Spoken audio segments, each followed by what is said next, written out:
சென்னை வளசரவாக்கத்தில் போலி சான்றிதழ் மூலம் சிகிச்சை அளித்து வந்த 2 மருத்துவர்கள் கைது செய்யப்பட்டனர்.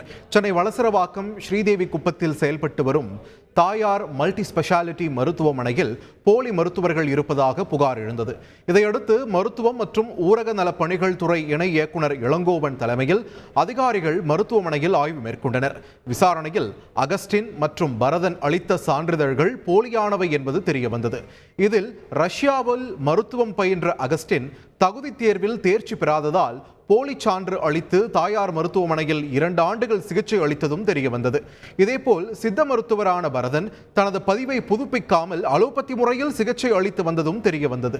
தொடர்ந்து இருவரையும் கைது செய்த போலீசார் விசாரணைக்கு பின்னரே மருத்துவமனை மீதும் அதன் உரிமையாளர் மீதும் என்ன நடவடிக்கை என்பது தெரிய வரும் என்றனர். இதேபோல் உரிமையாளர் தவறு செய்திருந்தால் மருத்துவமனை உரிமம் ரத்து செய்யப்படும் என்றும் மருத்துவத்துறை அதிகாரிகள் தெரிவித்துள்ளனர்.